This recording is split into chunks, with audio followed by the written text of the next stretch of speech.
Tragically, next question, we've had 2 children die from measles in West Texas.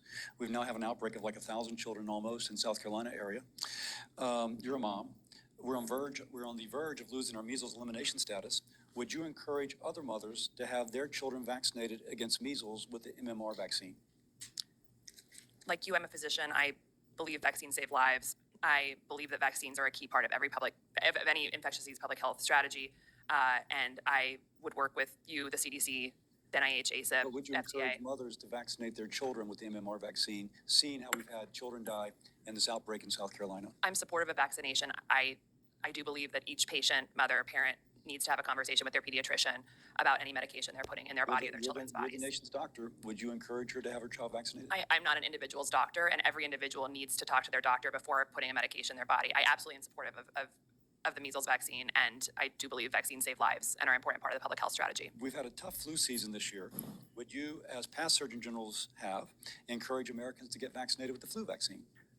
At the risk of sounding repetitive, I do think it's very important as a physician and to rebuild trust in public health to make sure that patients are encouraged to have informed consent with their doctor before getting any medication.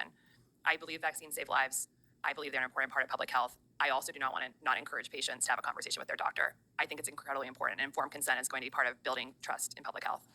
Okay, for anybody that is confused as to why this is not okay for her to be answering like this, you might be sitting there thinking, well, she's not everybody's doctor and she doesn't want to tell people what to do without knowing their histories. This is a confirmation hearing for Surgeon General. It is the Surgeon General's job to give clear population level advice. Surgeon General is basically the federal spokesperson for public health. And of course, informed consent is super important. Of course, you should be speaking to your doctors when it comes to any kind of medication or intervention, but she can still answer the question yes or no.